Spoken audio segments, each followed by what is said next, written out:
Uber, Rapido, Ola వంటి app ఆధారిత bike taxi సేవలకు కర్ణాటక హైకోర్టు బిగ్ షాక్ ఇచ్చింది. రానున్న 6 నెలల పాటు ఈ కంపెనీలన్నీ తమ సేవలు నిలిపివేయాలని ఆదేశాలు జారీ చేసింది. బైక్ టాక్సీ సేవలను 1988 మోటార్ వెహికల్స్ యాక్ట్ కింద చేర్చేందుకు రాష్ట్ర ప్రభుత్వానికి 3 నెలల సమయం ఇచ్చింది.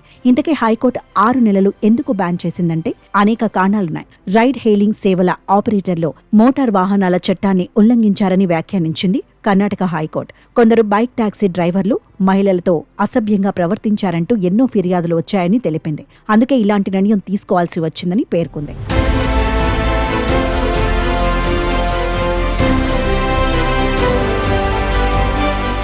మరోవైపు బైక్ టాక్సీ సేవలను 1988 మోటార్ వెహికల్స్ యాక్ట్ కిందకు చేర్చడానికి రాష్ట్ర ప్రభుత్వానికి 3 నెలల సమయం ఇచ్చింది హైకోర్టు. ప్రభుత్వ నిబంధనల ప్రకారం ఆటోలకు మొదటి 2 కిలోమీటర్లకు 30 రూపాయలు, ఆ తర్వాత కిలోమీటర్కి 15 రూపాయలు ఛార్జీ ఉండాలి. కానీ ఈ సంస్థలు కనీసం 100 రూపాయలు వసూలు చేస్తున్నాయని ఫిర్యాదులు రాగా 2022లో ఆయా సంస్థల నేతృత్వంలో పనిచేస్తున్న ఆటో రిక్షాలపై ప్రభుత్వం నిషేధం విధించగా, తాజాగా బైక్ టాక్సీలపై కర్ణాటక హైకోర్టు నిషేధం విధించింది.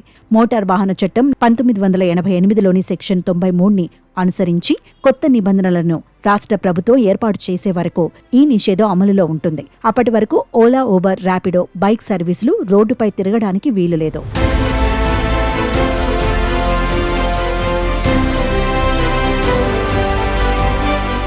వైట్ నెంబర్ ప్లేట్ కలిగిన 2 వీలర్స్ కమర్షియల్ వినియోగానికి అనుమతి లేదు. కాబట్టి బైక్ టాక్సీలో చట్ట విరుద్ధం. అయితే దీనికి సరైన చట్టబద్ధత అవసరమని కోర్టు స్పష్టం చేసింది. ద్విచక్ర వాహనాలను రవాణా వాహనాలుగా గుర్తించడానికి కావలసిన అనుమతులను ఇచ్చేలా తాము రవాణా శాఖను ఆదేశించలేము. దీనికి సరైన చట్టం అవసరమని జస్టిస్ బిఎం శ్యామ్ ప్రసాద్ వెల్లడించారు. ఇక ఓలా, ఊబర్, ర్యాపిడో సేవలు నిలిపివేయడంతో నగర వాసులు చాలా ఇబ్బందులు పడే అవకాశం ఉంది. దీంతో స్థానిక ఆటో డ్రైవర్లు నమ్మయాత్రి వంటి ప్రత్యామ్నాయ యాప్లను ప్రారంభించే అవకాశం ఉన్నట్టు తెలుస్తోంది.